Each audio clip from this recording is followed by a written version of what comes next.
कौन से हैं वो मैं इनोल कंटेंट जब ज्यादा होगा when there is a intramolecular hydrogen bonding in enol, when there is aromaticity in enol, when there is a more conjugation present in enol, when the stability of the negative charge that you are seeing in the mechanism, that is the basic catalyst mechanism, the stability of the negative charge or the conjugate base is more.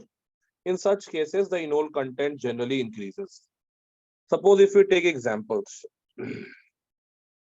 Okay तो examples अगर हम लोग लें, सबको आवाज आ रहा है ना वैसे? हाँ सर। जैसे ये कीटो था, इस कीटो का अगर हम इनोल बनाए, ठीक है, तो if we transfer this hydrogen here, ये डबल बॉन्ड को इधर शिफ्ट कर देते हैं, तो इसका जो इनोल बनेगा वो कुछ इस तरह का बनेगा, ठीक है, दिस इज द इनोल. तो this is aromatic in nature, 100% we know that. And if it is aromatic in nature, so we can say that in the mixture it is close to 100% and it is close to 0%. Similarly, if we take other examples also, let's suppose we have taken this example, यहाँ पे double bond O लगा दिया, यहाँ पे भी double bond O लगा दिया, और यहाँ पे भी डबल बॉन्ड O लगा दिया. तो अगर मैं यहाँ पे भी इनोल बनाता हूँ, ठीक है, इस हाइड्रोजन को यहाँ भेज के, डबल बॉन्ड को इधर भेज के, in that case what we will get? We will get like this, ठीक है. अब ये जो इनोल हमको मिल रहा है, this is stabilised by hydrogen bonding, ठीक है. तो this enol that you have formed is stabilised by intramolecular hydrogen bonding, intramolecular hydrogen bonding. इसलिए मिक्सचर में ये वाला इनोल आप कह सकते हैं it is close to 99.99% and keto form will be somewhat 0.01%. So the less stability of the keto form is basically due to the very high repulsion between the lone pairs of these two oxygens. ये जो दोनों oxygen का lone pair, इनके बीच में बहुत ज्यादा high repulsion,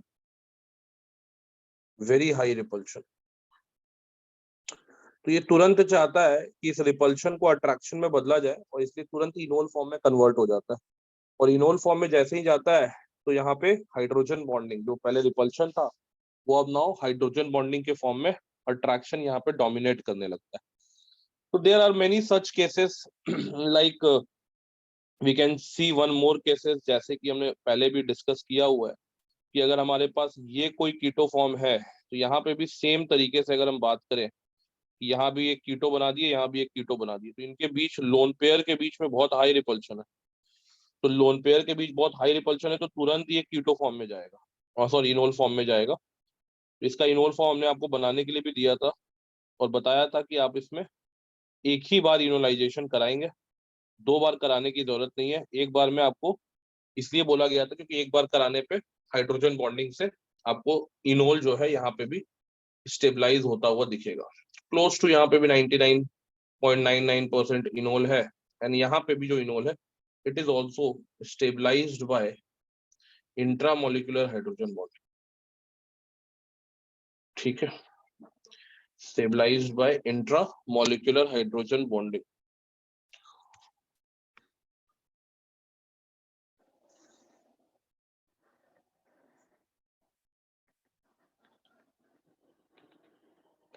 ठीक है, there are many certain examples, और भी एग्जांपल्स हम लोग ले सकते हैं. जैसे कि एक एग्जांपल और आपको दे देते हैं, यहाँ पे कीटो बना लीजिए, यहाँ पे कीटो बना लीजिए, this is double bond, this is double bond, ये H, ठीक है.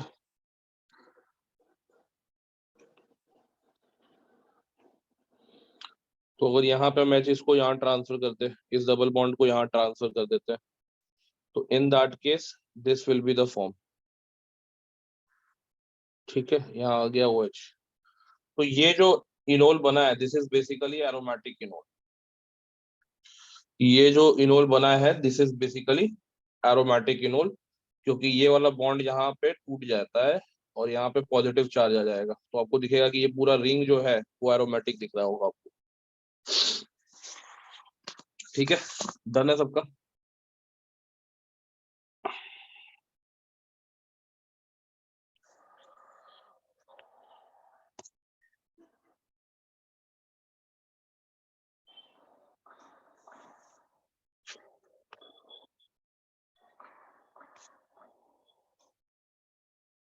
हाँ सर हो गया।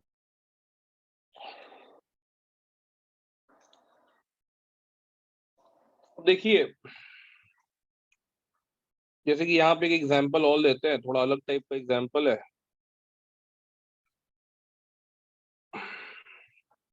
मान लीजिए इसमें आपको दे दिया ये कीटो फॉर्म, ठीक है, और अगर ये कीटो फॉर्म दे रहा है तो ये कीटो फॉर्म के अंदर जब आप इनोलाइजेशन कराइएगा, ठीक है, तो इनोलाइजेशन करा के लोग बोल देते हैं कि यार इसका इनोलाइजेशन करा लेते हैं, और इनोलाइजेशन करा के यहाँ पे H दिखा देते हैं, this is double bond CH2, और बोल देते हैं कि यहाँ पे भी हाइड्रोजन बॉन्डिंग हो रहा है, तो इसलिए इनोल यहाँ पे ज्यादा होना चाहिए, मेजर अमाउंट में होना चाहिए। लेकिन ऐसा यहाँ पे नहीं हो पाता है।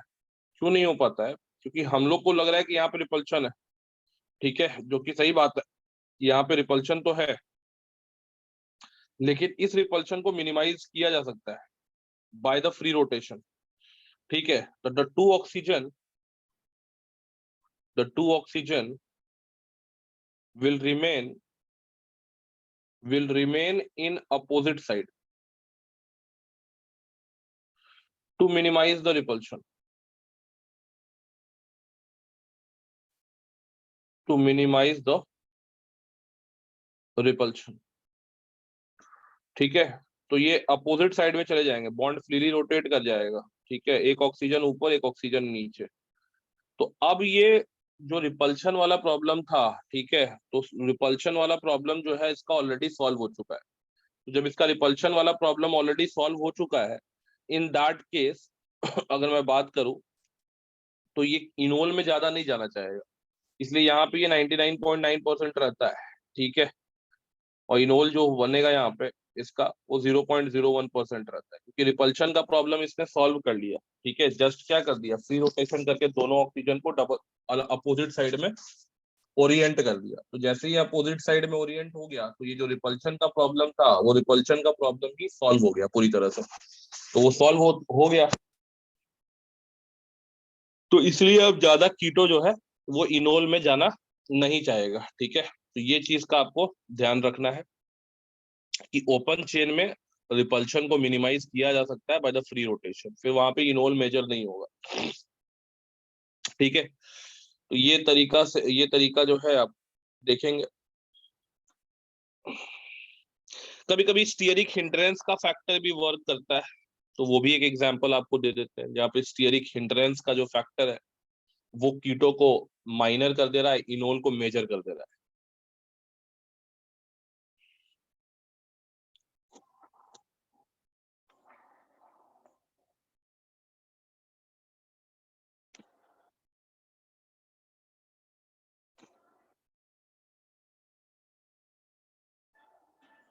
हो गया यार, इसको हटा दे।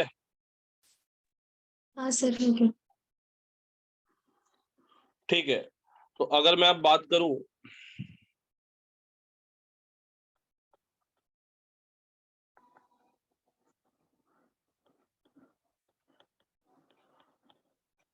मान लीजिए मेरे पास ये कीटो है, नॉर्मल कीटो है, इसका इनोल भी आप बना लेंगे।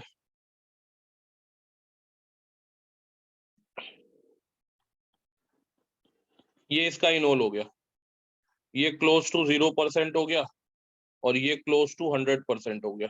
ठीक है, समझ में आ रहा है, यहाँ पे कोई दिक्कत है नहीं, क्योंकि नॉर्मल कीटो इनोल है तो कीटो ज्यादा होगा। लेकिन अगर यहाँ पे स्टीयरिक हिंड्रेंस आ जाए, ठीक है, तो स्टीयरिक हिंड्रेंस कैसे आ रहा है, जैसे मान लीजिए जैसे CH, ये COO था, ये H है, और यहाँ पे हम लोग क्या करते हैं ना, मान लो थोड़ा स्टीयरिक हिंड्रेंस बढ़ा देते हैं।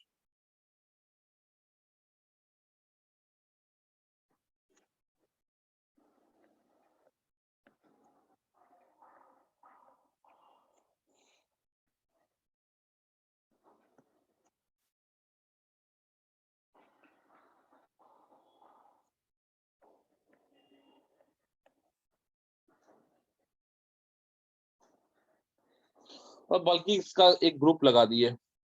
तो यहाँ पे अब मजबूरी में अगर हम लोग बात करें कि ये वाला जो एंगल है, this angle is 109 degree 28 minute, and it is a very मतलब कि कह सकते हैं कि स्टीयरिक रिपल्शन बहुत ज्यादा लग रहा है।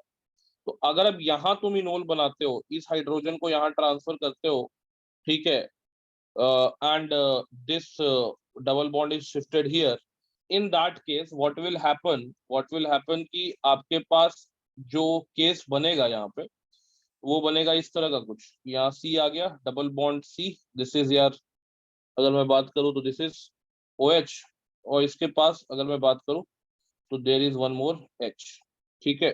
और यहाँ पे दो बेंजीन रिंग लगा देते हैं, जिसके की ऑर्थो पोजीशंस पे और मेटा पोजीशन पे आपने टर्शरी ब्यूटाइल ग्रुप जुड़ा हुआ है, ठीक है। तो यहाँ पे भी हो गया,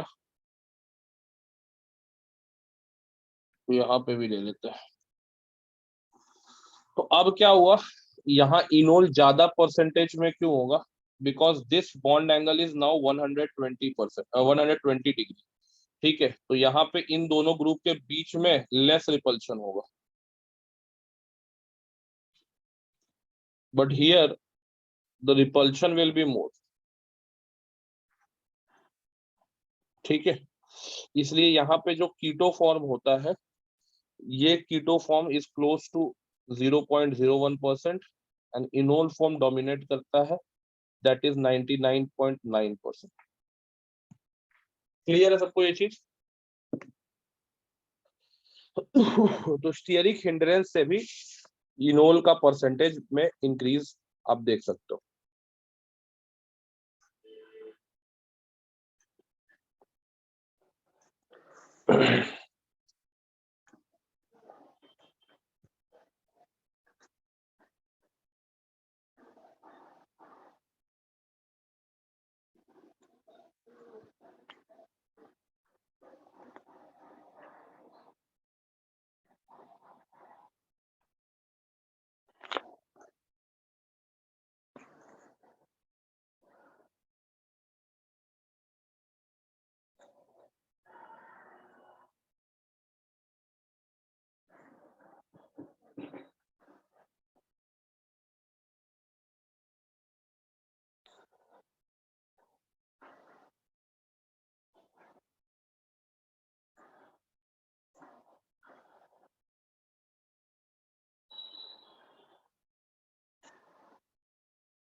हो गया सबका लिखना हो गया यहाँ पे?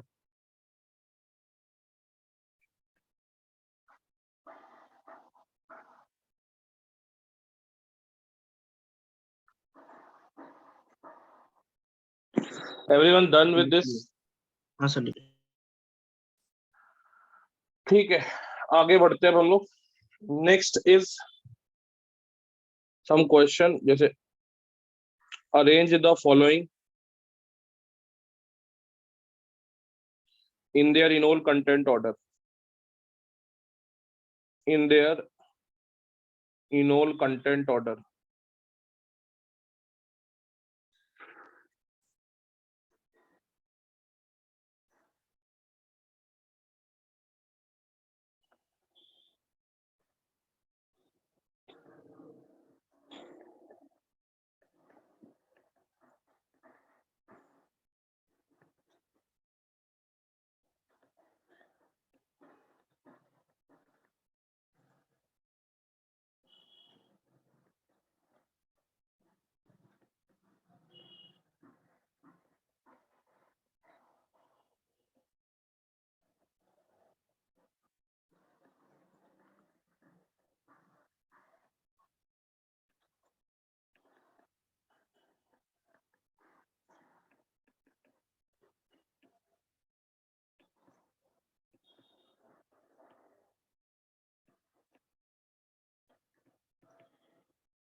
हो गया यार ये पेज में सबका क्वेश्चन नोट।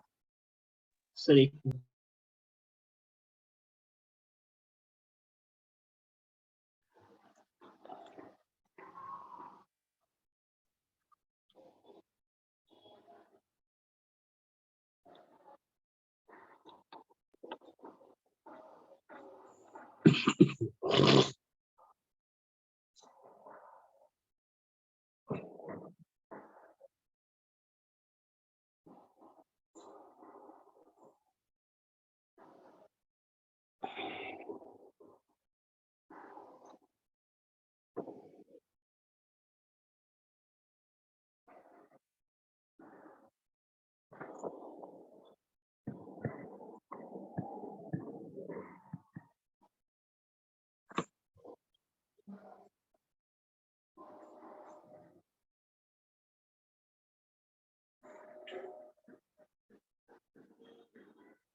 हाँ सर हो गया ये वाला पेज।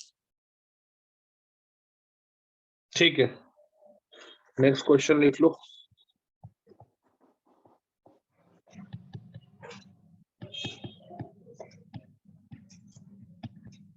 सर पहला पेज एक बार थोड़ा दिखाएंगे।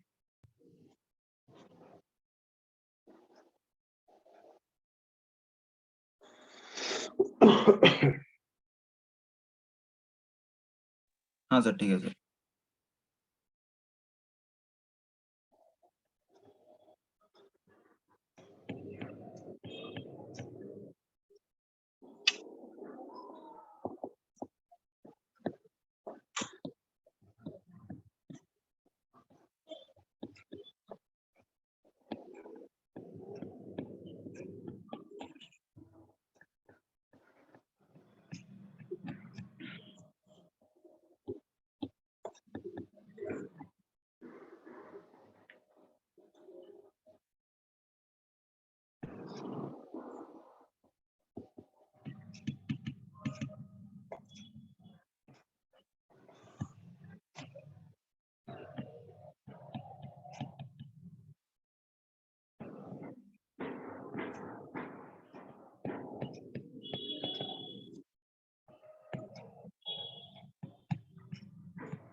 चलिए इतना सारा क्वेश्चन है, नेक्स्ट स्टेबिलिटी ऑर्डर बताना है, और पहले वाले में जो क्वेश्चन है 5 उसमें इनोल कंटेंट बताना है।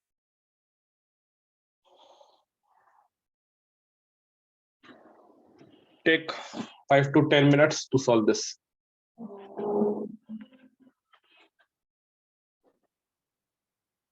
पहले वाले का क्या आंसर आ रहा है?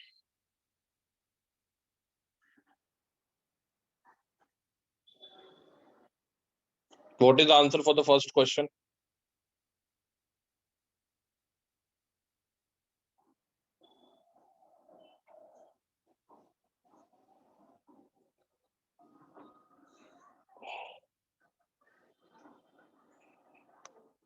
पहले क्वेश्चन का आंसर बताओ।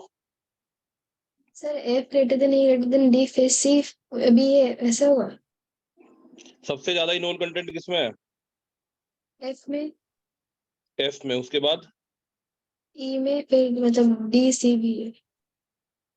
ओ, सबसे यहाँ पे देखना है इनोल कंटेंट, तो इनोल कंटेंट देखने के लिए स्टेबिलिटी देखिए नेगेटिव चार्ज की या कंजुगेट बेस की। तो यहाँ नेगेटिव चार्ज यहाँ बनेगा, सब जगह तो एक ही जगह बनेगा। तो पीएच यहाँ क्या अप्लाई करेगा? पीएच अप्लाई करेगा माइनस आई इफेक्ट। यहाँ नेगेटिव चार्ज है तो ये वाला group plus M effect apply करेगा, मतलब इसके डीलोकलाइजेशन को सी डबल बॉन्ड ओके पे जो इसका डीलोकलाइजेशन हो रहा है उसको इसका डीलोकलाइजेशन जो है वो रोकेगा, ठीक है, क्रॉस कंजुगेशन से। तो यहाँ दोनों साइड से प्लस एम हो रहा है, यहाँ पे एक साइड से प्लस एम हो रहा है, और आप कह सकते हैं कि एक साइड से प्लस एच हो रहा है। यहाँ पे दोनों साइड से प्लस एच हो रहा है, ठीक है। और यहाँ पे एक साइड से तो कुछ नहीं हो रहा है, एक साइड से प्लस एच हो रहा है, और यहाँ दोनों साइड से जीरो इफेक्ट है। तो सबसे ज्यादा इनोल कंटेंट उस केस में होगा जहां पे नेगेटिव चार्ज सबसे ज्यादा स्टेबल है। तो सबसे ज्यादा नेगेटिव चार्ज कहाँ पे स्टेबल है? सबसे ज्यादा negative charge stable in the case of F. F के बाद आ जाएगा नंबर ए का, ए के बाद नंबर आ जाएगा बी का, बी के बाद नंबर आ जाएगा सी का, सी के बाद आएगा डी, और डी के बाद आ जाएगा E. This is the enol content order in the first case. Clear है सबको ये चीज? Everyone clear with this?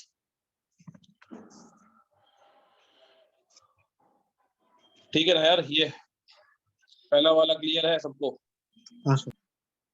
Second वाला भी उसी तरीके से अप्रोच कर सकते हैं। यहाँ पे बेंजीन क्या करेगा, जब यहाँ नेगेटिव चार्ज बनेगा तो बेंजीन माइनस आई इफेक्ट लगाएगा, ठीक है। बाकी यहाँ नेगेटिव चार्ज बनेगा तो ये पूरा जो अल्काइल ग्रुप बचा हुआ है ये पूरा अल्काइल ग्रुप प्लस आई लगाएगा। और यहाँ पे भी अगर नेगेटिव चार्ज बचता है तो यहाँ पे चूंकि अल्काइल ग्रुप का साइज बड़ा है तो अल्काइल ग्रुप यहाँ पे प्लस आई लगाएगा। तो सब माइनस आई जहां लग रहा है वहां इनोल सबसे ज्यादा, तो सी, सी के बाद आप कह सकते हैं बी, और बी के बाद आप कह सकते हैं ए। क्लियर है ये भी question? Question number 2।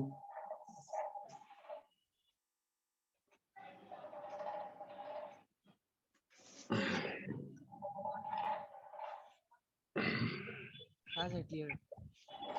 Question number 3, I think it is a very easy question. This is A and this is B. पहला वाला का जो इनोल बनाओगे आप, ठीक है, तो फर्स्ट वाला इनोल जो आप बनाओगे that is I think aromatic enol बन जाएगा ना जी।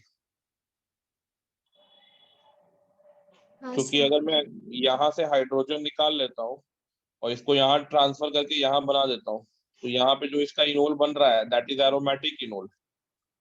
ये डबल बॉन्ड आ गया, ये डबल बॉन्ड आ गया, this is OH and this is H, तो दिस इज एरोमेटिक इनोल, ठीक है। इसका इनोल एरोमेटिक बनेगा और इसका जो है इसका नॉर्मल इनोल बनेगा, नॉर्मल इनोल बनेगा। तो ऑब्वियस सी बात है कि ए का इनोल कंटेंट बी से ज्यादा होगा। क्वेश्चन नंबर 3 क्लियर है सबको? Yes sir. क्वेश्चन नंबर 4 का आंसर बताइए सारे लोग। क्वेश्चन नंबर 4, अल्डिहाइड है, कीटोन है और एक और केस है। सबसे ज्यादा इनोल किसमें होगा? सबसे ज्यादा इनोल जल्दी बताओ, इतना टाइम लगाओगे?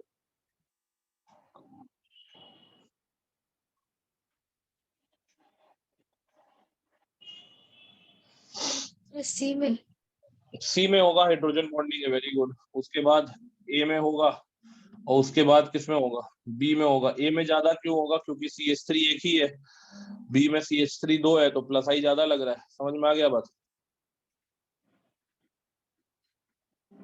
हाँ सर। इसमें बताओ फिफ्थ वाले में, यहाँ नेगेटिव चार्ज है, यहाँ नेगेटिव चार्ज है, और यहाँ पे भी यही नेगेटिव चार्ज है, तो double bond plus minus I effect लगाता है। तो सबसे ज्यादा स्टेबल ए में रहेगा, उसके बाद बी में रहेगा, फिर सी में रहेगा। तो इनोल कंटेंट का order A greater than B greater than C हो गया। चलो यार आगे बढ़ते हैं। स्टेबिलिटी पूछा गया आपसे पहले वाले में, 1 और 2 में कौन ज्यादा स्टेबल है? तो ऑब्वियस सी बात लग रहा है कि 2 जो है वो ज्यादा स्टेबल होगा क्योंकि एरोमेटिक है। यस और नो? हाँ सर। इसके बाद यहाँ पे बात करेंगे अगर हम लोग, क्या नाम है, सेकंड वाले में कौन ज्यादा स्टेबल है, क्योंकि दोनों केस में एरोमेटिसिटी है। ये दोनों ही एरोमेटिक है, ऐसा मत बोल देना कि एक एरोमेटिक है एक एरोमेटिक नहीं है, दोनों ही एरोमेटिक है। अब क्या बोलोगे, कौन ज्यादा स्टेबल है?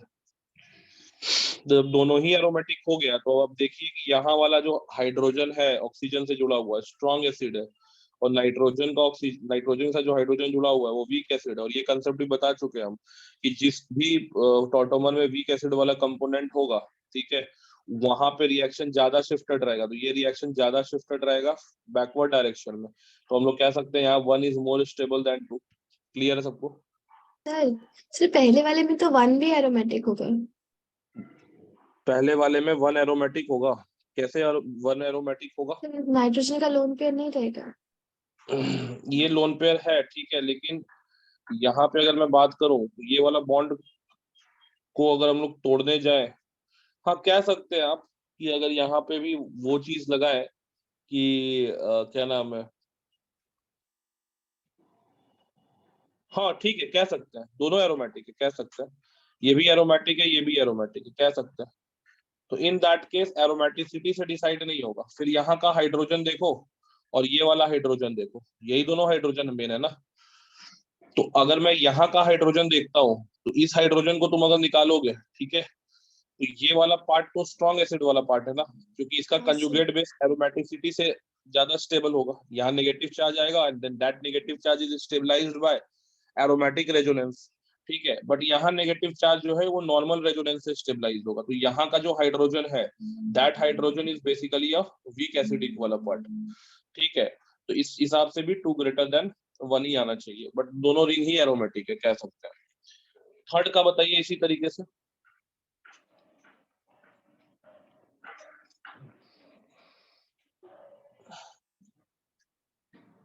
Sir 1 greater than 2। 1 greater than 2 है तो दोनों रिंग यहाँ पे भी एरोमेटिक है। दिस इज ऑल्सो हाँ। Aromatic, this is also aromatic. तो ऐसे केस में फिर एक ही चीज बचा सकता है आपको कि स्ट्रॉन्ग एसिड किसके पास है, तो ये स्ट्रॉन्ग एसिड है ये वीक एसिड है। तो ये रिएक्शन ज्यादा शिफ्टेड रहेगा इन द बैकवर्ड, इसलिए 1 इज ग्रेटर देन 2। ठीक है, चलो बहुत बढ़िया है। सर आप नंबर 5 का एक्सप्लेनेशन क्या दिए, एक बार फिर से बोलेंगे? डबल बॉन्ड का देख लिए, डबल बॉन्ड माइनस आई लगा रहा है, बस वही देख लिए। ज्यादा डबल बॉन्ड है तो ज्यादा माइनस आई लगाएगा नेगेटिव चार्ज पे। स्टेबिलिटी ऑफ नेगेटिव चार्ज देखें यार, और क्या देखेंगे। Okay sir. Okay, now moving ahead. ये तो हो गया आपका, एक दो टॉपिक इसमें और बच ही जा रहा है, चलो ठीक है। Effect of solvent, effect of solvent on enol content, effect of solvent on enol content. देखिए सॉल्वेंट का भी इफेक्ट पड़ता है इनोल कंटेंट पर, ठीक है। एक थ्योरी बोलता है कि कीटो जो है इनोल फॉर्म में इसलिए कन्वर्ट होता है ताकि कीटो फॉर्म अपने आप को खुद स्टेबलाइज कर पाए by making hydrogen bonding with enol form. तो this is a very famous theory, ठीक है। तो which says that keto forms enol such that the hydrogen bonding can happen between keto and enol and keto becomes more stable, ठीक है। तो ये पहले theory आपको दिमाग में रहना चाहिए कि अकॉर्डिंग टू अ थ्योरी, ठीक है, कीटो फॉर्म्स इनोल, ठीक है, keto forms enol such that hydrogen bonding, such that hydrogen bonding can happen, ठीक है, between keto and enol form, between keto and enol form, and the keto form and the keto form and the keto form becomes more stable, becomes more stable. ठीक है, तो hydrogen bonding से ज्यादा stable होने के लिए वो क्या करता है, इनोल फॉर्म में जाता है। जैसे कि ये मान लीजिए CH3 था, दिस इज CH3, तो ये कीटो फॉर्म था, ये इनोल में चला गया, ये double bond CH2, this is OH। ठीक है, तो ये क्या कर रहा है, अब इसके साथ हाइड्रोजन बॉन्डिंग कर रहा है। ठीक है,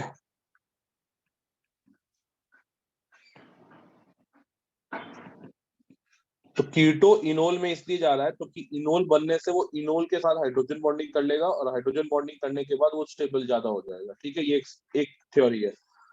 लेकिन अब यहाँ पे दो चीजें आता है कि अगर मेरे पास पोलर सॉल्वेंट है लाइक वाटर, ठीक है, तो पोलर सॉल्वेंट जैसे कि पानी है, तो पानी के अंदर तो पानी ही क्या कर देगा, कीटो के साथ हाइड्रोजन बॉन्डिंग बना लेगा, तो कीटो को रोकेगा इनोल में जाने से, यस और नो? Yes, बोलो sir. जल्दी। हाँ, तो in polar solvent, in polar solvent, in polar solvents the keto form gets stabilized by hydrogen bonding, ठीक है, by hydrogen bonding from the solvent। ठीक है, therefore in polar solvent the keto या the enol form is less।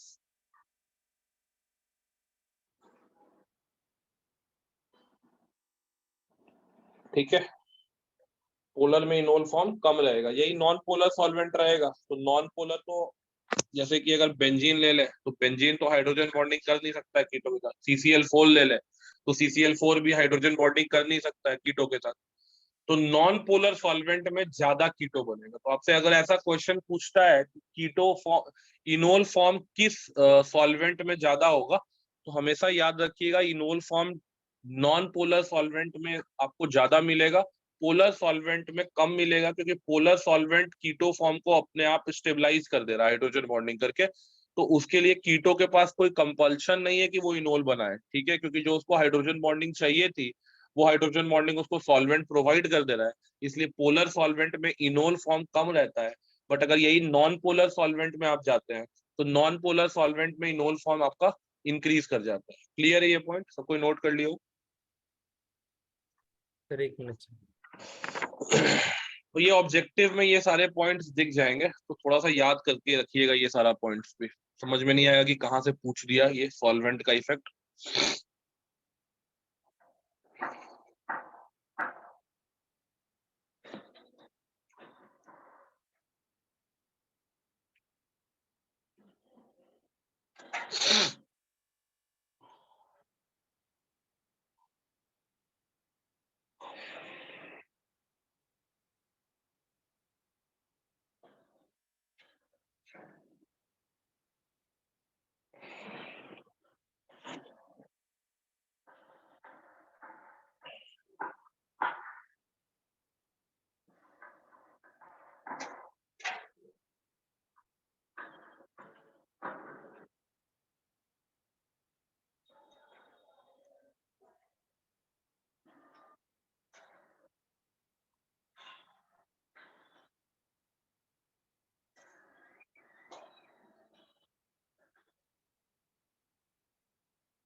Okay, done with this.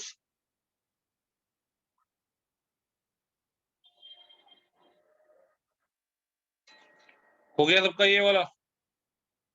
Sir चलो अब आगे बढ़ते हैं। यहीं पे लिख लेना, if the solvent is non polar,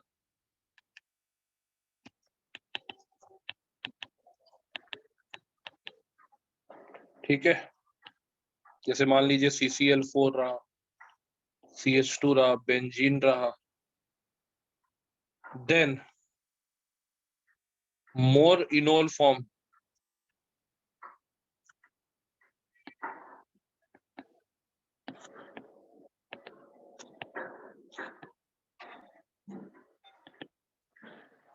ठीक है। तो ये एक चीज होता है। एक और होता है फिजिकल स्टेट पे भी डिपेंड करता है कीटो enol content.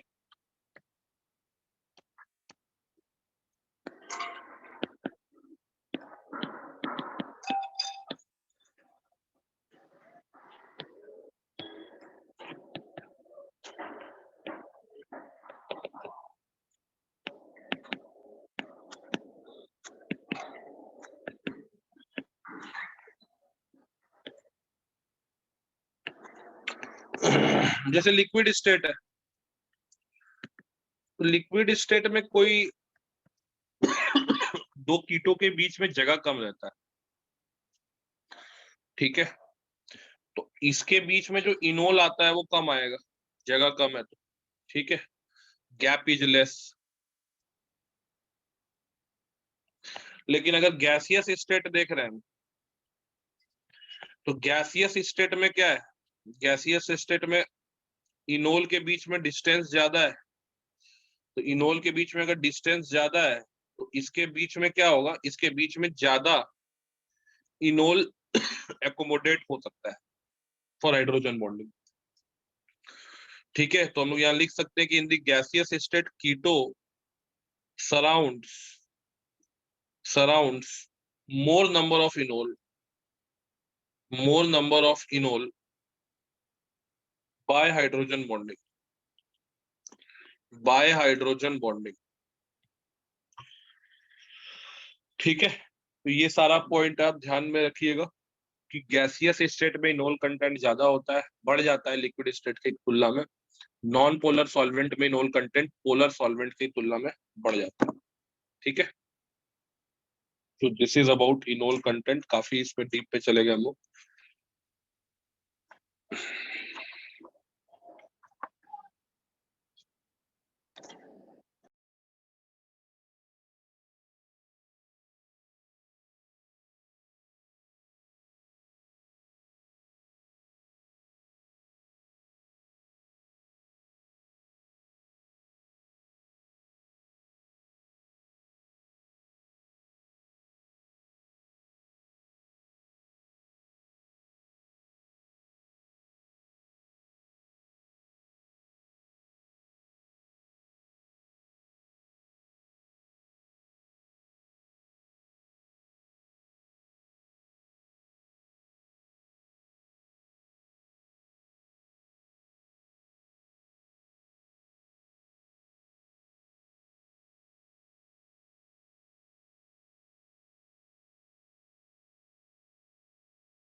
Okay, done everyone with this? हाँ सर। ठीक है, now moving to the last topic in this, ठीक है, जो कि एडवांसी लेवल पे है। ड्यूटेरियम एक्सचेंज इसको बोलते हैं टॉपिक को, ड्यूटेरियम एक्सचेंज। टॉटोमेरिज्म का ही पार्ट है। तो ये टॉटोमेरिज्म में देखने को क्या मिलता है ना, कि मान लीजिए हमने कोई इस तरह से कीटो फॉर्म ले लिया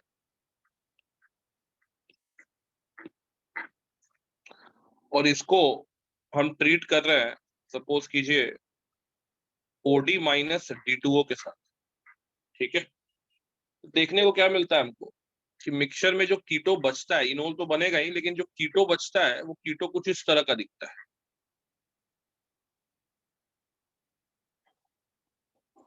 मतलब जितना भी अल्फा एच था वो सारा एक्सचेंज हो जाता है ड्यूटेरियम से, ठीक है। वो सारा एक्सचेंज हो जाता है ड्यूटेरियम से, यानी कीटो में जितना भी अल्फा एच आप देख पा रहे हैं, वो सारा अल्फा एच जो है it will be exchanged by deuterium. This happens with the keto forms. अब ऐसा इसका कारण क्या है वो कारण थोड़ा समझते हैं और आपको इसको याद भी रखना है। कारण ये है कि जब मान लीजिए बेस आता है तो बेस का काम आपको मालूम है कि बेस क्या करेगा, अल्फा एच विड्रॉ करेगा। पहला स्टेप जो था आपका कंजुगेट बेस बन गया, ठीक है, कंजुगेट बेस बना आपका, एंड आफ्टर दैट रेजोनेंस होता था, इनोलेट आयन बनता था, ये भी आपको याद है। तो ये इनोलेट आयन बन गया, तो ये CH2 डबल बॉन्ड C और ये आ गया OD या O माइनस अभी लिखते हैं, this is O minus, CH2 CH3 आ गया, ठीक है। नाउ ये जो O माइनस है ये D2O से क्या गेन कर लेगा, D2O से गेन कर लेता है D, तो इससे D गेन कर लिया और आपका इनोल फॉर्म तो मिल गया, this is CH2 double bond C और ये आ गया OD, this is CH2 CH3। अब वापस बेस अपना खेल करेगा क्योंकि इक्विलिब्रियम है तो कीटो इनोल में जा रहा है, इनोल भी तो कीटो में जा रहा है, ठीक है। तो वापस OD माइनस क्या करेगा, इस D को बाहर निकालेगा, ठीक है। अब ये पाथ रिपीट होगा, तो ये CH2 हो गया double bond C, this is O minus CH2 CH3। अब रिवर्स ऑटोमेरिज्म हो रहा है एक तरह से, तो ये नेगेटिव चार्ज इसमें फिर रेजोनेंस किया, तो CH2 माइनस गया, C डबल बॉन्ड O गया, this is CH2 and this is CH3। अब जब इसको गेन करना है तो वाटर तो है नहीं हमारे पास D2O है, H2O नहीं है, D2O है, तो अब D गेन करेगा, तो D गेन करेगा तो अल्टीमेटली ये बन गया CH2, ठीक है, CH2D, this is C double bond O, this is CH2 CH3। अब ये चलता जाएगा, अब यानी फिर बेस आएगा और बेस आएगा तो सीधा सा बात है फिर से OD माइनस। अब लेकिन OD माइनस किसको निकालेगा, H प्लस को बाहर निकालेगा, क्योंकि कार्बन हाइड्रोजन का बॉन्ड वीक होता है in comparison to carbon deuterium bond, इसलिए अब H टूटेगा, फिर H टूटेगा तो CHD माइनस होगा, फिर C डबल बॉन्ड O होगा, फिर CH2 होगा, फिर CH3 होगा। एक एक करके आप क्या देखेंगे, ये प्रोसेस जब चलता जाएगा तो कुछ समय के बाद जितना भी कीटो के अंदर अल्फा H है that will be replaced by deuterium. समझ में आ रहा है बात सबको? यस तो ये रिपीट होता चला जाएगा, repeat the process, ultimately you will get the keto form in which all the alpha H will be replaced by deuterium.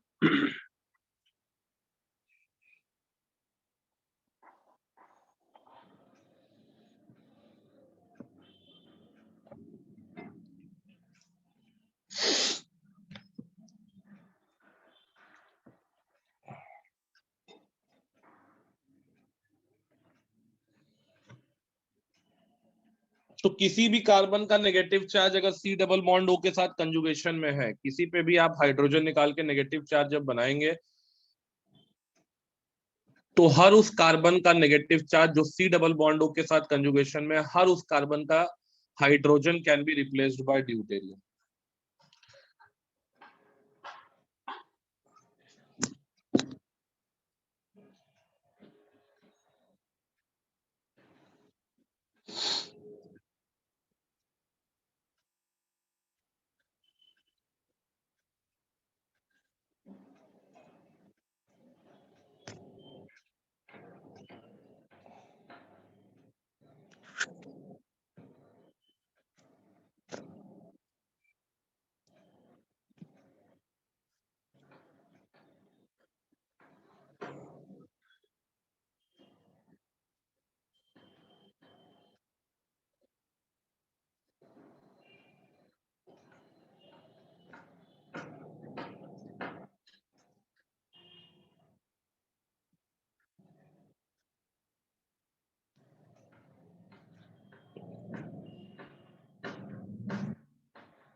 Okay, done है ये?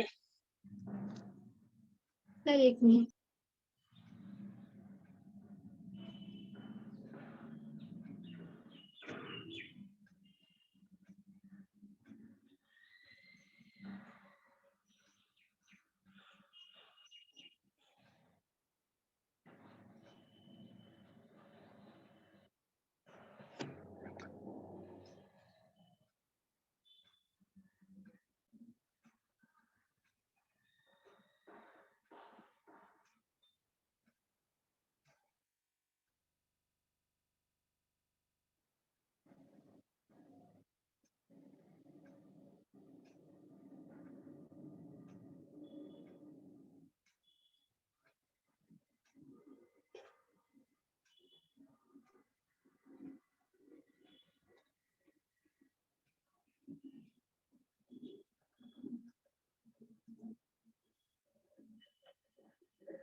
हाँ सर हो गया।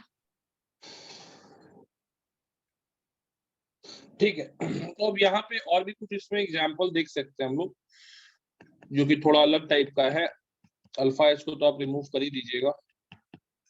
जैसे ये कंपाउंड है, ठीक है, ये कीटो फॉर्म है, तो ये आपको अब तो पता है कि ये भी टॉटोमेरिज्म शो कर सकता है।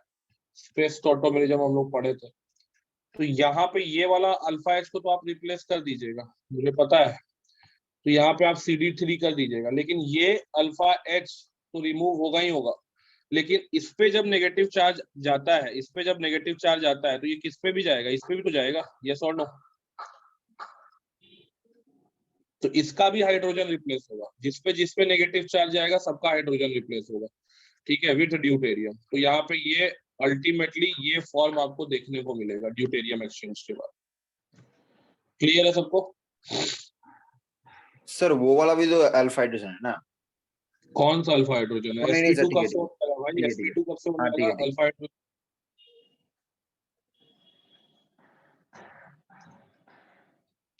उस पे नेगेटिव चार्ज जा रहा है, इसलिए उसका हाइड्रोजन रिप्लेस हो रहा है। That is the main criteria. क्योंकि अल्टीमेटली जब रिवर्स टॉटोमेरिज्म चलेगा तो नेगेटिव चार्ज फिर से हाइड्रोजन गेन करेगा। हाइड्रोजन नहीं गेन होगा क्योंकि सॉल्वेंट में D2 है, तो D गेन करेगा। ठीक है, समझ में आया बात? हाँ सर। नहीं समझ में आया तो इसको बना लो ना जी। OD माइनस है वो, इसका अल्फा एच अल्फा एच नहीं बोलेंगे इसको, OD माइनस इस H को निकालेगा तो CH2 माइनस बनेगा, ठीक है। CH डबल बॉन्ड CH बनेगा, CHO आ गया। अब इसमें क्या करना है? अब इसमें तो कुछ करना नहीं है, इसमें रेजोनेंस कराइए। तो रेजोनेंस कराएंगे तो नेगेटिव चार्ज इस कार्बन पे आएगा। अब इस कार्बन पे नेगेटिव चार्ज आया तो ये कुछ ऐसा बन गया, CH2 डबल बॉन्ड CH, ये आ गया CH नेगेटिव, ये आ गया CHO, ठीक है। तो इसके बाद अगर मैं बात करूं तो अगेन ये नेगेटिव चार्ज क्या होगा? रेजोनेंस करके इसके ऊपर जाएगा। तो अल्टीमेटली जो चीज बनेगी वो CH2 डबल बॉन्ड CH, ठीक है, फिर आ गया CH डबल बॉन्ड C, ये आएगा, और फिर ये OD हो जाएगा, फिर ये H हो जाएगा। अब रिपीट जब चलेगा तो रिपीट चलने पे तो आप समझ सकते हैं कि रिपीट चलने पे क्या होगा। वापस जब कार्बन पे नेगेटिव आएगा तो वो ड्यूटेरियम गेन करेगा। समझ में आ रहा है बात? हाँ सर। इसलिए जिस जिस कार्बन पे नेगेटिव चार्ज जाएगा उस कार्बन का आपको क्या करना है? हाइड्रोजन को रिप्लेस कर देना। एग्जाम्पल एक और दे देते हैं। जैसे कि मान लीजिए हमने एक ये केस किया है, ठीक है, इसमें हम बोल दिए OD माइनस D2O। मैंने बोल दिया how many hydrogen in the keto form will be exchanged by deuterium। क्या जवाब दीजिएगा आप लोग? तो 4। 4 हो जाएगा? हाँ बिल्कुल 4 हो जाएगा, ठीक है। यानी अल्टीमेटली आपको जो प्रोडक्ट मिलेगा वो कुछ इस तरह का मिलेगा। Double bond O, double bond तो यहाँ रहेगा ही, D, यहाँ पे भी D, और यहाँ 2 D जाएगा।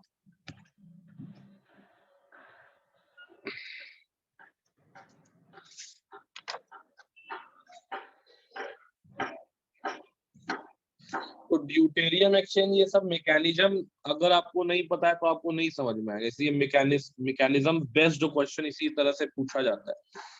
तैयार करके रखिएगा तो ये भी क्वेश्चन आपको एग्जाम में तुरंत क्लिक कर जाएगा। हो गया यार ये वाला पार्ट?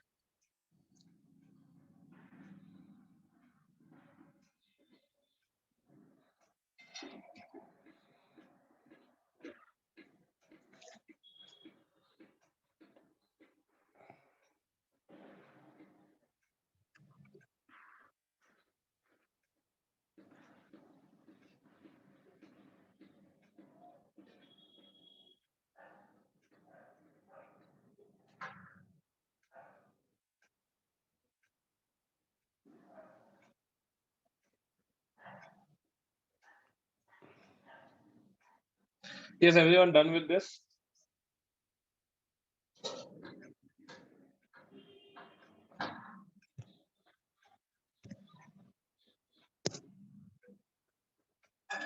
हाँ सर। चलो ठीक है यार। नाउ मूविंग अहेड, यहाँ पे हम लोग क्या करते हैं, एक दो क्वेश्चन और ले लेते हैं, उसके बाद इस क्वेश्चन को कंप्लीट, ये टॉपिक को कंप्लीट कर देते हैं। How many deuterium will be exchanged,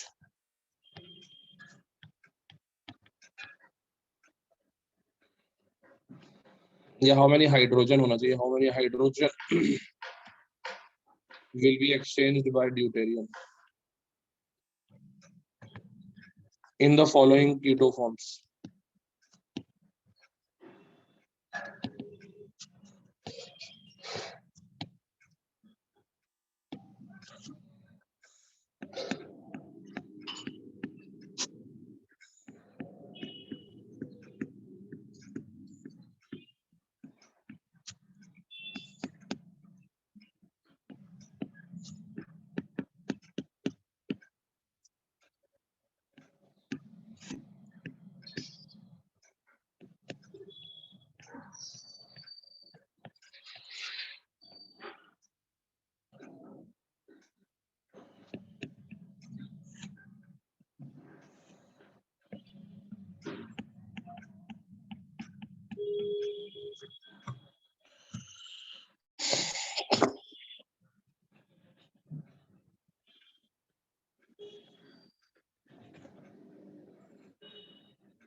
हो गया यार, आंसर आ गया इसका?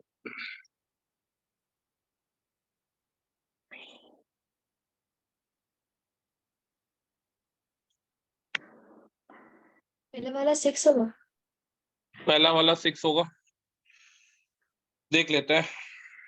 एक तो यहाँ 2 है, ये 2 हो जाएगा, इसके बाद ये वाला ड्यूटेरियम यहाँ नेगेटिव चार्ज यहाँ जाएगा, यहाँ जाएगा, ठीक है। तो अल्टीमेटली जो ड्यूटेरियम एक्सचेंज होगा इस केस में,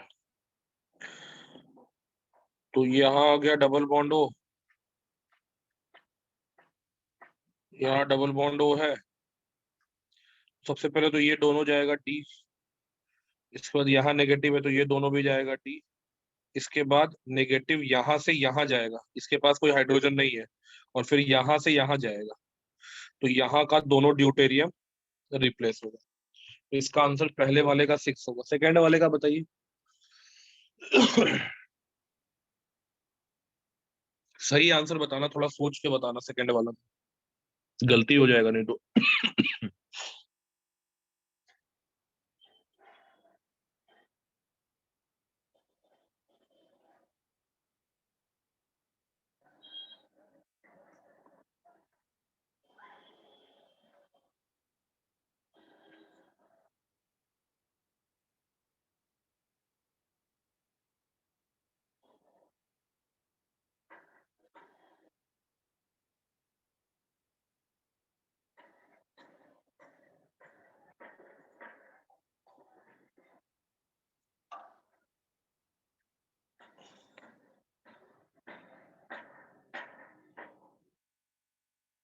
हो गया यार, डन है सबका। कितना आंसर आ रहा है? सर 4। 4? नहीं 4 तो नहीं आएगा यार, यहाँ पे दो है। एक हाइड्रोजन यहाँ से मिलेगा, ठीक है। इसके बाद इसके पास तो कोई हाइड्रोजन नहीं है, इसके पास भी एक हाइड्रोजन है, तो 2 1 3, ठीक है, 1 4, ये तो एक साइड से मिला। लेकिन मैं बोलूँ कि यहाँ से अगर हम देखें तो इसका भी अल्फा एच कॉन्जुगेशन में है, तो यहाँ भी 2 है, ठीक है। यहाँ 2 है, तो यहाँ का नेगेटिव चार्ज अल्टीमेटली तुमको कैलकुलेट करना पड़ेगा, इस साइड से कंजुगेशन जाएगा, इस तरह से कंजुगेशन जाएगा, ठीक है। तो इसलिए यहाँ का भी 2 कैलकुलेट होगा। इसके बाद ये भी अल्फा एच है, तो ये भी रिप्लेस होगा, तो अल्टीमेटली यहाँ का भी 2 अल्फा एच रिप्लेस होगा। तो टोटल इसका आंसर क्या आएगा? 8 आ जाना चाहिए इसका आंसर, 8। कोई एक डायरेक्शन से टॉटोमेरिज्म हो, कोई जरूरी थोड़ी जो है। तुम लोग सिर्फ एक डायरेक्शन से कंसिडर कर रहे हो, एक तो ये डायरेक्शन से जो तुम कंसिडर किए, तो तुमको 4 आंसर दिखा। यहाँ दोनों भी तो अल्फा एच है, तो ये भी तो जाएगा। और अगर मैं इस डायरेक्शन से कंजुगेशन देखता हूँ, तो यहाँ पे भी तो 2 हाइड्रोजन है, ये भी तो ड्यूटेरियम में जाएगा। तो टोटल यहाँ पे 8 ऐसा हाइड्रोजन है जिसको ड्यूटेरियम रिप्लेस कर देगा। क्लियर है सबको ये चीज? हाँ सर। हाँ sir. So that is more than enough in the topic of tautomerism. Ultimately, our tautomerism topic या isomerism topic is now officially completed. From the next class, I will start the hydrocarbon topic. Okay. कब से school exam तुम लोगों का खत्म हो रहा है? सर हमारा तो खत्म हो गया। सर हमारा 17 को खत्म हुआ है। सर मेरा कल खत्म हो। ठीक है, जिनका क्लासेस छूट भी जाता है तो कोई दिक्कत नहीं, मैं इसको रिकॉर्डेड फॉर्म में डाल दूंगा, देख लेना तुम लोग। हाँ सर ठीक है, नेक्स्ट चैप्टर हम लोग हाइड्रोकार्बन करेंगे। Sir okay. Next chapter hydrocarbon करेंगे हम लोग। नहीं सर, अगला क्लास कब होगा? कल ही रख देंगे अगला क्लास, ठीक है ना। Tomorrow I will arrange the next class. Sir कल ही लास्ट एग्जाम है सर। कितने बजे एग्जाम खत्म हो जाएगा? सर घर आते आते तो सर 2:30 बज जाएगा। ठीक है, तो 2:30 बजे के बाद देखते हैं, अगर टाइम मिला तो रख देंगे, ठीक है। Okay sir. उसके पहले नहीं रखेंगे, ठीक है। चलो।